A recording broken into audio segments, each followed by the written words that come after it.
دکھا دیجئے یہاں رسول پاک نے ہمیں کھڑے ہو کر کے سلام پڑھنے سے منع کیا ہو، وہ حدیث ہم کو دکھا دیجئے جس میں رسول پاک نے محفل میلاد میں جھنڈیاں لگانے سے ہم کو منع کیا ہو، وہ حدیثیں دکھا دیجئے تاکہ ہم اپنے گھر جا کر کے لوگوں کو بتا دیں۔ میں کہتا ہوں وہ حدیث تو نہیں دکھا پائیں گے، البتہ آپ اگر چاہیں تو ان کو دن میں تارے ضرور دکھا سکتے ہیں، اس لیے کہ قیامت آ جائے گی مگر وہ ایسی حدیث کہ جس میں رسول پاک نے اپنے ذکر سے لوگوں کو منع کیا ہو، بلکہ حدیث اٹھائیے، قرآن کی آیات اٹھائیے، الف لام میم تو الف لام میم ہے، بسم اللہ کی بے سے لے کر والناس کی سین تک اگر محبت کی نظر سے پڑھیے، تحقیق کی نظر سے پڑھیے، عشق رسالت کی نظر سے پڑھیے تو شاعر کا یہ شعر آپ کی زبان پر آ ہی جائے گا کہ بسم اللہ کی بے سے لے کر والناس کی سین تک یہ سب کے سب میرے مصطفیٰ کا ذکر ہے، رسول پاک کی عظمت کا اظہار ہے۔ الف لام میم کی سورہ سے لے کر کے والناس کی سورت تک جس بھی کلمے کو آپ اٹھائیے ہر کلمے میں نبی کی عظمت کا آپ کو جلوہ نظر آئے گا، لیکن جو بے عشق محمد پڑھاتے ہیں بخاری آتا ہے بخار ان کو بخاری نہیں آتی۔ رفیقان محترم بخاری شریف کا ذکر آ گیا تھا، بات کہاں سے کہاں پہنچ گئی تھی؟ بخاری شریف کا تذکرہ میں نے آپ کے سامنے کر دیا۔ لوگ کہتے ہیں بخاری شریف دکھائیے، بخاری شریف میں کہاں ہے؟ میں بخاری شریف ہی کو صرف نہیں مانتا، بخاری شریف کو بھی مانتا ہوں، مگر اس کے علاوہ اور بھی بے شمار حدیث کی کتابیں ہیں جن کو ہم مانتے ہیں، اس لیے کہ ساری امت نے حدیث کی صرف ایک ہی کتاب کو نہیں مانا بلکہ بہت ساری کتابوں کو مانا ہے۔ اور اگر کوئی ضد کرے کہ نہیں ہم تو صرف بخاری شریف کو مانتے ہیں تو آپ کہیے کہ اگر آپ بخاری شریف کو مانتے ہیں تو آئیے ہم بخاری شریف کے تعلق سے آپ کو کچھ باتیں بتاتے ہیں۔ امام بخاری رضی اللہ تعالی عنہ نے جب بخاری شریف کے لکھنے کا ارادہ فرمایا اور اسے لکھنا چاہا تو آپ نے سب سے پہلے کیا کیا؟ جب اپنے وطن سے حج کے لیے مکہ مکرمہ تشریف لے گئے تو آپ نے حج کے بعد سوچا کہ میرے ذہن میں، میری عقل میں، میرے دماغ میں، میرے دل میں جو بہت ساری رسول پاک کی حدیثیں موجود ہیں ان کو میں قلم بند کر دوں تاکہ آنے والے لوگ اس سے فائدہ اٹھائیں۔ آپ نے قلم لیا، کاغذ لیا، دوات لی اور پہنچ گئے مطاف میں، خانہ کعبہ کے سامنے حضرت امام بخاری جا کر بیٹھ گئے اور سوچا کہ لاؤ جو حدیث رسول مجھے یاد ہے میں اسے قلم بند کر دوں اور اسے کاپی پہ نوٹ کر دوں، مگر لکھنے سے پہلے خیال آیا بات کس کی لکھنے جا رہا ہوں، ارشاد کس کا نقل کرنے جا رہا ہوں؟ وہ محبوب جو ساری کائنات کا محبوب ہے، جس سے بہتر کسی کی بات نہیں ہو سکتی ہے، جو مسکرائے تو غمزدوں کے لیے راحت کا سامان بن جائے، جو محفل میں آئے تو اسے لالا زار بنا دے، جو گلیوں سے گزر جائے تو اسے معطر کر دے، جو باغ میں چلا جائے تو خزاں کو بہار میں تبدیل کر دے، ایسی عظیم ذات کی میں بات لکھنے جا رہا ہوں۔ ایسے نہیں لکھنا ہے، قلم رکھ دیا، کاغذ رکھ دیا، دوات رکھ دی، پہنچ گئے زمزم شریف کے پاس، آب زمزم سے آپ نے غسل فرمایا اور آنے کے بعد 2 رکعت آپ نے مقام ابراہیم کے پاس نماز پڑھی اور نماز پڑھنے کے بعد پھر ایک حدیث کو آپ نے قلم بند کیا اور اسے کاپی میں نوٹ کیا۔ اب جب دوسری حدیث لکھنا چاہتے ہیں تو پھر ذہن میں بات آتی ہے مصطفیٰ کی بات ہے، آقائے دو جہاں کا ارشاد ہے، اس کو لکھنے کے لیے ذرا اور اہتمام کر لیا جائے۔ اب دوسری حدیث لکھنی ہوئی تو پھر گئے زمزم شریف کے پاس اور پھر آپ نے غسل کیا اور اس کے بعد میں آ کر پھر آپ نے 2 رکعت نماز نفل مقام ابراہیم کے پاس پڑھی۔ اس طریقے سے امام بخاری نے پوری بخاری شریف کی ایک ایک حدیث کو قلم بند کیا ہے۔ اس طرح سے امام بخاری نے ایک ایک حدیث کو لکھا ہے۔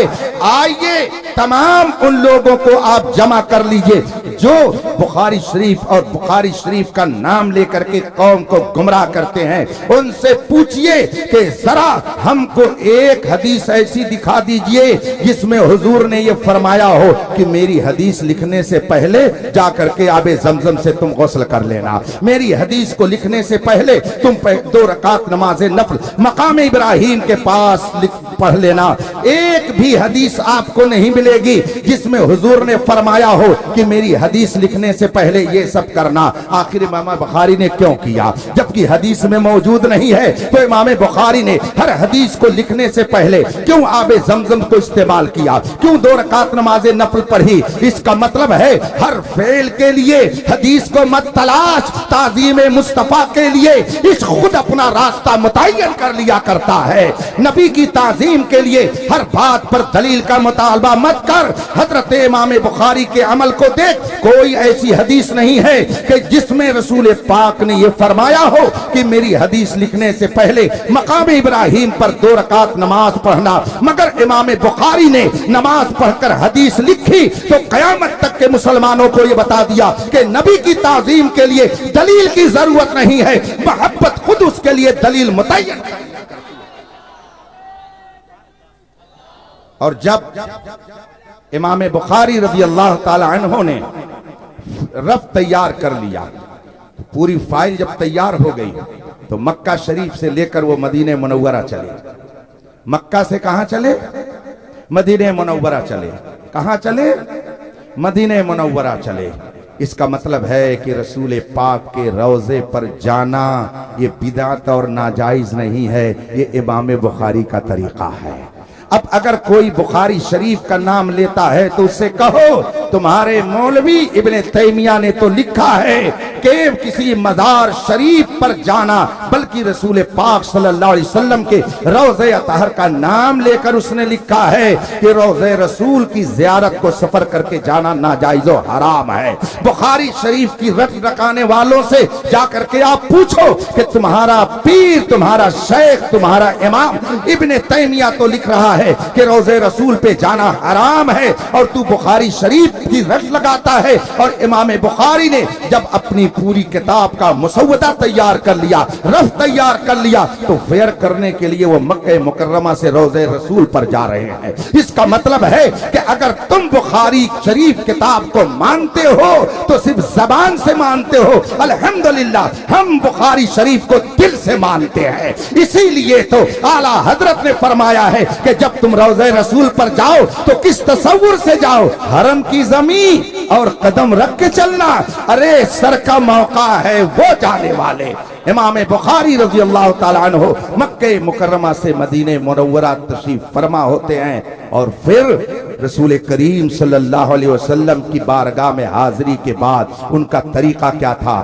ایک حدیث کو پڑھتے تھے اور اس کے بعد میں مراقبے میں چلے جاتے تھے، سر جھکا لیتے تھے اور آنکھ بند کر لیتے تھے۔ کیا عقیدہ تھا امام بخاری کا کہ یہ حدیث رسول ہے، میں ذرا رسول پاک کو سنا دوں۔ اور یاد رکھیے یہ روضہ رسول پر جا کر کے امام بخاری نے کیا ہے، ایسا نہیں کہ رسول پاک اپنی ظاہری حیات کے ساتھ مسجد نبوی میں تشریف فرما تھے اور حضرت امام بخاری نے جا کر بیان کیا ہے، بلکہ روضہ رسول پر حضرت امام بخاری نے حاضری دے کر کے ایک حدیث سنائی، اور پھر اللہ کے رسول کی بارگاہ میں عرض کہ یا رسول اللہ کیا آپ نے یہ فرمایا ہے؟ اور یہ کہہ کر کے آنکھ بند کر لی، سر کو جھکا لیا، دامن پھیلا دیا۔ اعلیٰ حضرت فرماتے ہیں لبوا ہیں، آنکھیں بند ہیں، پھیلی ہیں جھولیاں، کتنے مزے کی بھیک تیرے پاک در کی ہے۔ امام بخاری نے اپنے دامن کو پھیلا کر کے یہ بتا دیا، اے بخاری شریف کی رٹ لگانے والوں،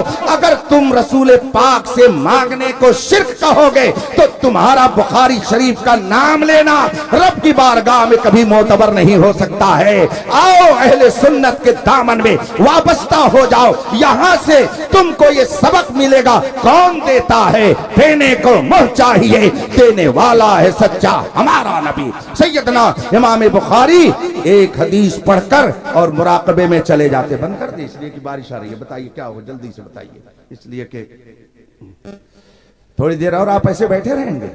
بیٹھے رہیے, درود شریف پڑھ لیجئے اور تصور کر لیجئے گنبد خضرا کا اور امام بخاری رضی اللہ تعالیٰ عنہ کا یہ عمل آپ اپنی نظروں کے سامنے رکھیے. امام بخاری رضی اللہ تعالیٰ عنہ ایک حدیث پیش کر دیتے اور پھر سر جھکا لیتے. حضرت سیدنا شیخ عبدالحق محدث دہلوی رضی اللہ تعالیٰ عنہ اپنی کتاب اشعۃ اللمعات شرح مشکات میں تحریر فرماتے ہیں کہ امام بخاری ایک حدیث روض رسول کی طرف متوجہ ہو کر سنا دیتے اور مراقبے میں چلے جاتے اور وہ یہ سمجھتے کہ ابھی ادھر سے جواب آئے گا, ابھی رسول پاک کی طرف سے جواب آئے گا. اور جب جواب دل میں آ جاتا تب امام بخاری اس کو رف سے فیر کیا کرتے تھے. اس سے پتہ یہ چلا امام بخاری کا یہ عقیدہ نہیں تھا کہ نبی مر کر مٹی میں مل گئے, بلکہ امام بخاری کا عقیدہ وہ تھا جو بریلی کے رضا نے بتایا ہے, تو زندہ ہے واللہ, تو زندہ ہے واللہ, میری چشم عالم سے چھپ جانے والے. اور یہ بھی عقیدہ امام بخاری نے اپنا بتا دیا کہ نبی چاہے قبر انور کے اندر ہو یا باہر ہو, ان سے کوئی شے پوشیدہ نہیں ہے. تبھی تو اعلیٰ حضرت نے فرمایا دور و نزدیک کے سننے والے وہ کان, کان لالے کرامت پہ لاکھ. سیدنا امام بخاری رضی اللہ تعالیٰ عنہ نے اس طریقے سے بخاری شریف کو جمع فرمایا. ترمذی شریف کا نام بھی آپ نے سنا ہوگا. میں نے بخاری شریف کا ذکر کر کے یہ باتیں اس لیے رکھ دی کہ اگر کوئی غیر مقلد, کوئی وہابی جو اپنے آپ کو اہل حدیث کہلاتا ہو, اگر کہے بخاری شریف میں کہاں ہے, تو اسے کہو بھئی تم بخاری شریف کتاب کو مانتے ہو, امام بخاری کو مانتے ہو کہ نہیں مانتے ہو, پہلے یہ بتاؤ. اس لیے کہ امام بخاری کا تو عقیدہ یہ ہے کہ نبی قبر انور کے اندر زندہ ہے, اور تو اپنی کتاب میں لکھتا ہے کہ نبی مر کر مٹی میں مل گئے. تو کہتا ہے کہ نبی سے کچھ مت مانگو, نبی کچھ نہیں دے سکتے ہیں, نبی سنتے نہیں ہیں, جبکہ امام بخاری کا عقیدہ یہ تھا کہ نبی سنتے ہیں, قبر کے اندر بھی سنتے ہیں, قبر کے باہر بھی سنتے ہیں. تمہارے مولوی نے اپنی کتاب میں لکھا ہے, ابن تیمیہ نے اپنی کتاب کے اندر تصریح کی ہے کہ روض رسول پر زیارت کے لیے جانا حرام ہے, جبکہ امام بخاری اپنی پوری فائل لے کر کے مکہ مکرمہ سے مدینہ منورہ جاتے ہیں. ان کا عقیدہ ہے کہ نبی کے روضے پر جانا یہ حرام نہیں ہے بلکہ باعث ثواب ہے. اسی لیے تو امام بخاری وہاں گئے. اب بتا, اگر تو بخاری شریف کو مانتا ہے تو امام بخاری کے عقیدے کو مانتا ہے کہ نہیں مانتا ہے. اس سے پہلے فوراً یہ سوال کیجئے, اور پھر بات آ گئی تو اور آگے سن لیجئے. تو میں اپنی گفتگو کو بڑی تیزی سے منزل تک پہنچا کر کے میں بھی اپنی منزل کی طرف روانہ ہونے والا ہوں. امام بخاری رضی اللہ تعالیٰ عنہ کا جب انتقال ہوا, سبحان اللہ, جب وہ یہ دنیا سے گئے, خدمت حدیث کرتے ہوئے گئے, ان کا مزار مبارک کہاں پر ہے نہیں معلوم.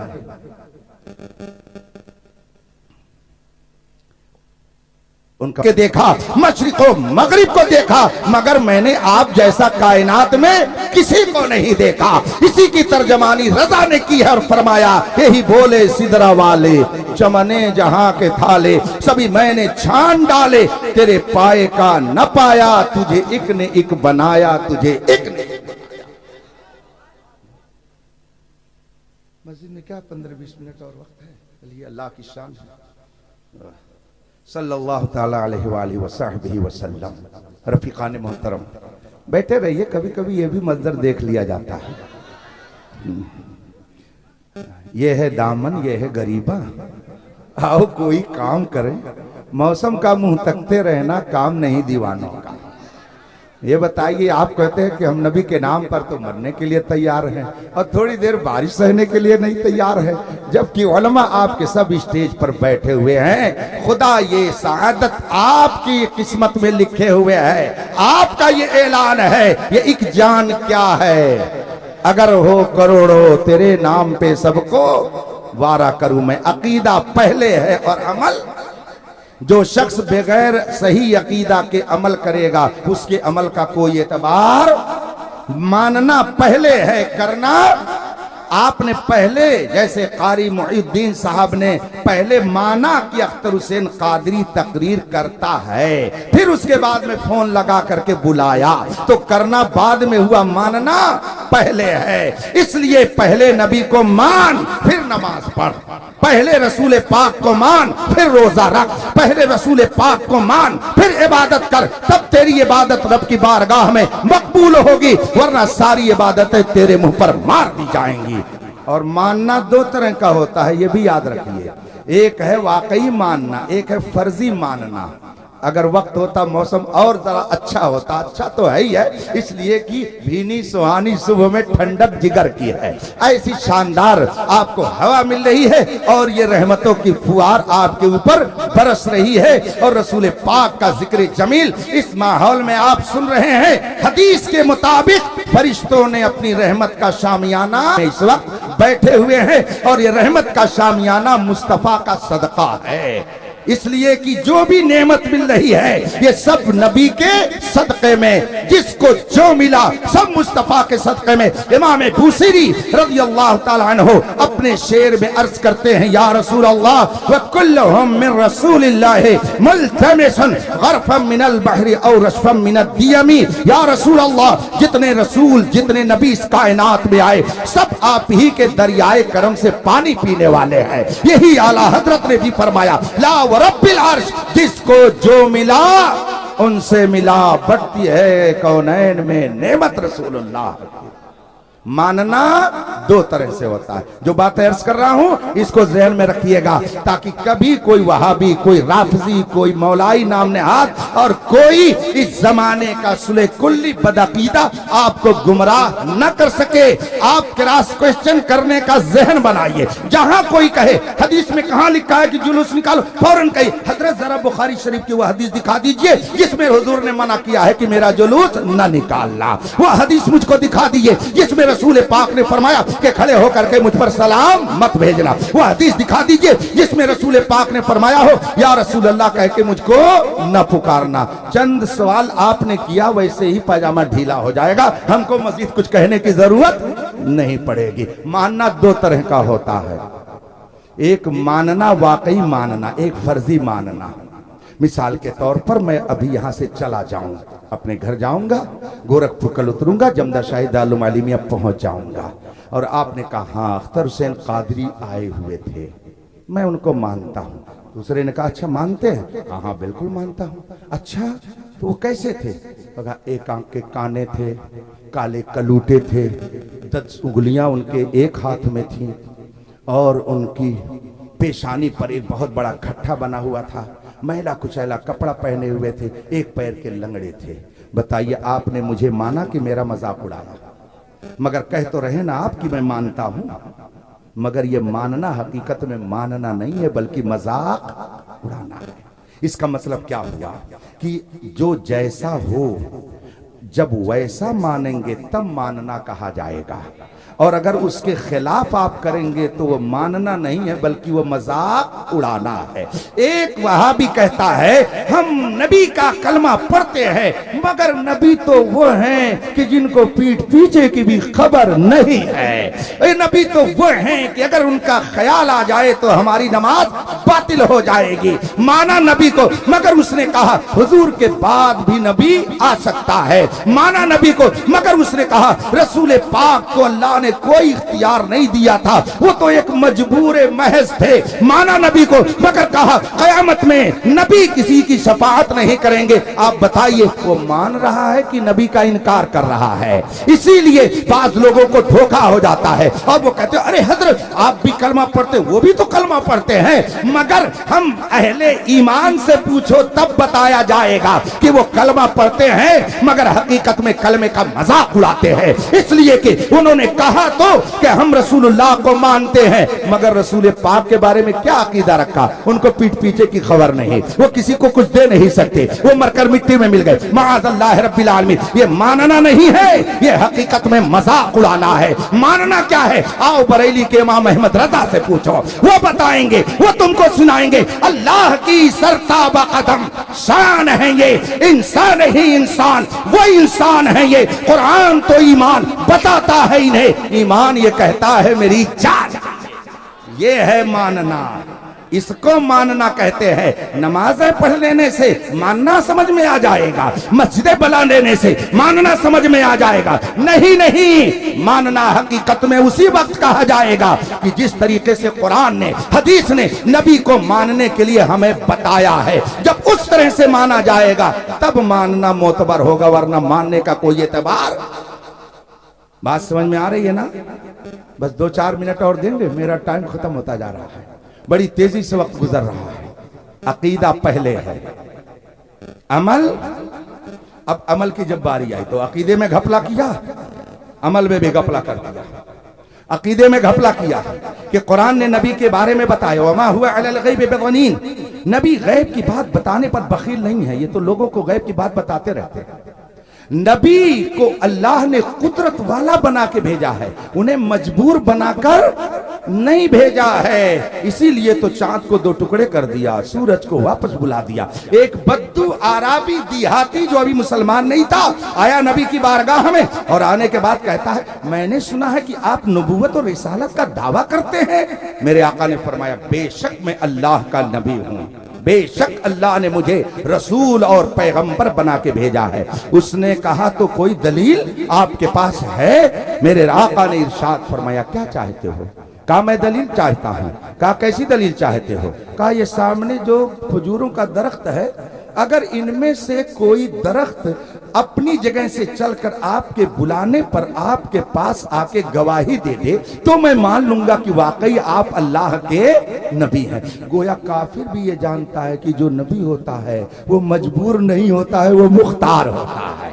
یہ کافر بھی یہ عقیدہ رکھتا ہے کہ نبی دنیا میں عاجز بنا کر کے نہیں بھیجا جاتا ہے بلکہ وہ پاورفل بنا کر کے بھیجا جاتا ہے۔ یہ کیسے کلمہ پڑھنے والے ہیں جو کہتے ہیں نبی کچھ نہیں دے سکتے ہیں، نبی کسی کی مدد نہیں کر سکتے، نبی تو اپنی بیٹی فاطمہ کی مدد نہیں کر سکتے۔ ارے ظالم، تو نے مصطفیٰ کا مقام نہیں سمجھا، تو نے رسول پاک کی عظمت نہیں سمجھی، تو نے میرے مصطفیٰ کی عزت و جلال کو نہیں سمجھا۔ مصطفیٰ وہ ہے کہ اگر اشارہ کر دے تو سمندر کا دھارا رک جائے، مصطفیٰ وہ ہے اگر اشارہ کر دے تو چاند کے ٹکڑے ہو جائے، سورج الٹے پاؤں پلٹے، چاند اشارے سے ہو چار، اندھے نجدی دیکھ لے قدرت رسول اللہ کی۔ بدو نے کہا میرے آقا نے یہ نہیں فرمایا کہ یہ کام تو میں نہیں کر سکتا ہوں، درخت کو کیسے بلا سکتا ہوں، وہ اپنی جگہ سے تھوڑی آ سکتا ہے۔ نہیں، رسول پاک نے فرمایا کہ جاؤ اور وہاں درخت سے کہہ دو تم کو محمد عربی بلا رہے ہیں۔ اس کا مطلب یہ ہے کہ رسول پاک کا خود یہ عقیدہ تھا کہ میں مجبور نہیں ہوں، میں پاور فل ہوں، جس کو بلاؤں وہ آ جائے گا، اور جس کو اپنے در سے بھگا دوں تو کہیں اس کو پناہ نہیں ملے گی۔ تبھی تو اعلیٰ حضرت نے فرمایا جو تیرے در سے یار پھرتے ہیں در بدر یوں ہی خار۔ ہاں، بہت سارے لوگوں کو گھمنڈ ہے کہ ہم مکے میں رہتے ہیں، ہم مدینے میں رہتے ہیں۔ ارے مکے اور مدینے میں رہنے سے کیا ہوتا ہے؟ 24 گھنٹہ تم خانہ کعبہ میں رہو، سے کیا فرق پڑتا ہے؟ ابو جہل مکے میں رہتا تھا کہ نہیں رہتا تھا؟ ابو لہب مکی تھا کہ نہیں تھا؟ عتبہ اور شیبہ مکی تھے کہ نہیں تھے؟ عبداللہ ابن ابی مدنی تھا کہ نہیں تھا؟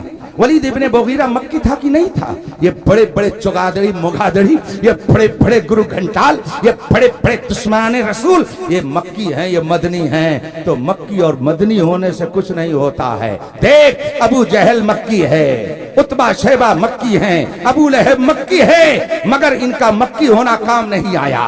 اور حضرت بلال حبشی نہ مکی ہیں، نہ مدنی ہیں، نہ ہاشمی ہیں، نہ قریشی ہیں، نہ وہاں علوی ہیں، نہ وہاں سادات میں سے ہے، ایک حبش کے رہنے والے عام انسان ہیں، مگر مصطفیٰ کی محبت کا جام انہوں نے پی لیا تو 1400 سال ہو گئے، پوری دنیا میں کسی قوم کے پاس میرے بلال کا کوئی جواب نہیں۔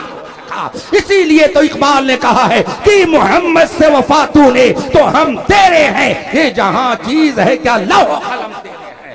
لہذا چاہے کوئی مکہ میں نماز پڑھے چاہے کوئی مدینے میں نماز پڑھے، پہلے یہ دیکھا جائے گا کہ یہ محمدی ہے کہ نہیں ہے۔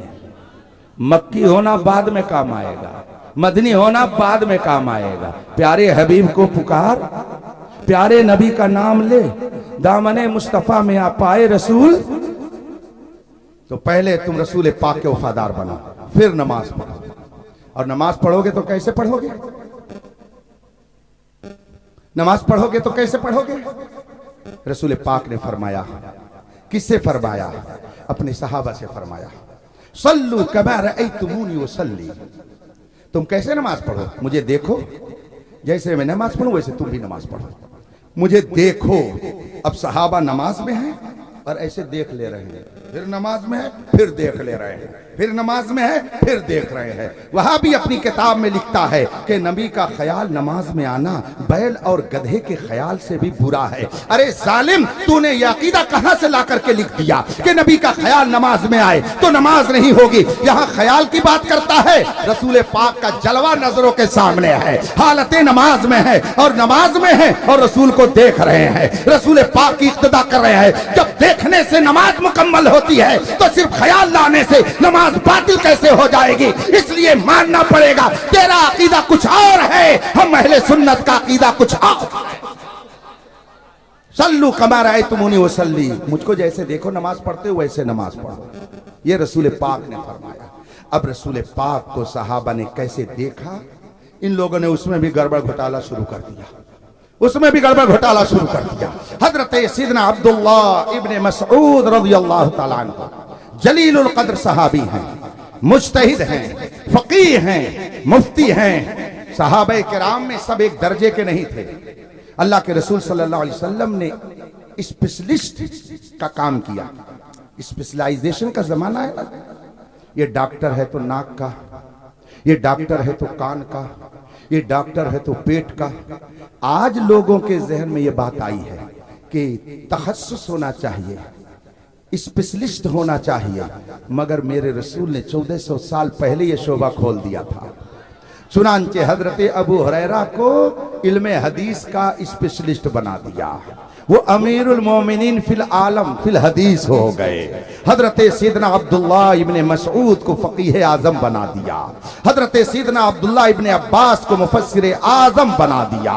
ہاتھ جس سمت اٹھا غنی کر دیا، موج بحر سخاوت پہ لاکھوں سلام۔ حضرت سیدنا عبداللہ ابن مسعود رضی اللہ تعالیٰ عنہ رسول پاک کے وہ جلیل القدر صحابی ہیں جو منصب صحابیت پر فائز ہے، منصب اجتہاد پر فائز ہے، منصب افتاء پر فائز ہے، منصب فقاہت پر فائز ہے، منصب تفسیر پر فائز ہے۔ رب قدیر نے رسول پاک کی صحبت کی برکت سے انہیں اتنا عطا کیا، اتنا عطا کیا کہ اس وقت پوری دنیا میں جتنے اہل فقہ و فتاوی ہیں سب امام حضرت سیدنا عبداللہ ابن مسعود کے غلام۔ ایسی عظیم ہستی تھی۔ حضرت علقمہ رضی اللہ تعالیٰ عنہ فرماتے ہیں کہ ایک روز ہم لوگ بیٹھے تھے، حضرت عبداللہ ابن مسعود رضی اللہ تعالیٰ عنہ نے کہا آؤ میں تم کو رسول پاک کی نماز دکھا دوں، اس لیے کہ میں نے انہیں دیکھ کر نماز پڑھی ہے، آؤ میں تمہیں دکھاؤں رسول پاک نے کیسے نماز پڑھی ہے۔ پھر سب لوگ متوجہ ہو گئے اور کہا ہاں دکھاؤ۔ حضرت عبداللہ ابن مسعود رضی اللہ تعالیٰ عنہ فرماتے ہیں کہ آؤ میں تمہیں دکھاتا ہوں۔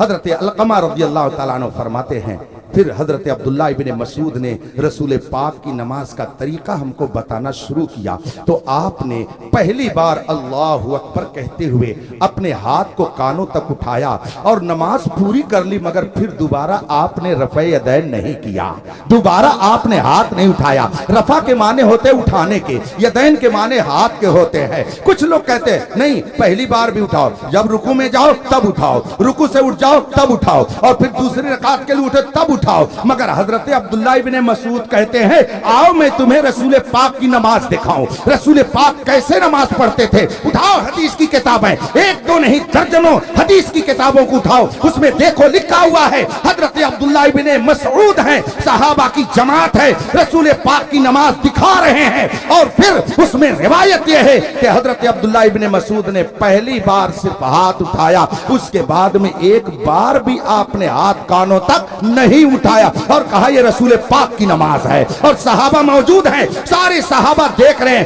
مگر کسی نے انکار نہیں کیا، کسی نے یہ نہیں کہا کہ تم غلط کہہ رہے ہو۔ اور آج یہ غیر مقلد کہتا ہے کہ رفع یدین ایک بار نہیں کیا جائے گا، کئی بار کیا جائے گا۔ اب بتاؤ ہم اس کی مانے کہ حضرت عبداللہ ابن مسعود کی مانے، صحابہ کی مانے کہ تمہاری مانے؟ تم کچھ بھی ہو، ہمارے نزدیک تمہاری کوئی حیثیت نہیں ہے۔ صحابہ وہ ہیں جن کے بارے میں میرے مصطفیٰ نے فرمایا اصحابی کالنجوم، میرے صحابہ ستاروں کی طرح ہیں، تم ان میں سے جس کے پیچھے چلو گے رب قدیر تمہیں ہدایت فرمائے گا۔ اس لیے جو لوگ اس جھگڑے میں پڑے نا ان کا کان پکڑ کر کے اختر حسین قادری کے حوالے کر دو، اور نہ میں دکھا دوں کہ کل کے رضا ہے خنجرے خونخوار برقبار آدھا سے کہہ دو خیر منائے نا. ہاں 4 مسئلہ یاد ہے. آمین بالجہر ہونا چاہیے, رفع یدین ہونا چاہیے, مقتدی کو بھی امام کے پیچھے نماز پڑھنا چاہیے. ان کو بلاؤ میرے سامنے جو لوگ یہ کہتے ہیں, اور ان سے کہیے حضرت بتائیے وضو میں کیا فرض ہے؟ وضو میں کیا فرض ہے؟ آپ ہی لوگ بتا دیں. 4 فرض ہیں. ان سے بھی پوچھ لیجئے گا کل اگر کوئی مل جائے, مگر ان سے آپ لوگ سلام کلام مت کیجئے گا. ہاں یہ سانپ ہیں ڈس لیتے ہیں, بچھو ہیں کاٹ لیتے ہیں, نہ جانا حضرت زاہد کے تسبیح و مصلی پر بڑے چلتے ہوئے حضرت ان کو ہم سمجھتے ہیں, اس لیے آپ لوگ ان کو نہیں سمجھ پائیں گے. سانپ کو پکڑنے کا کام اگر خود ہر شخص کرنے لگے گا تو یہ قبرستان بن جائے گا.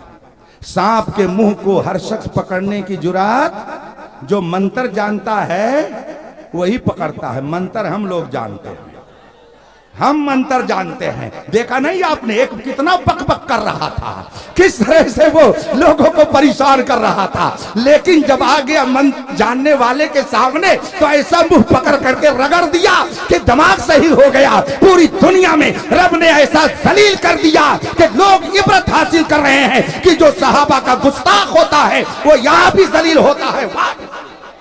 وآخر دعوانا ان الحمدللہ رب العالمین.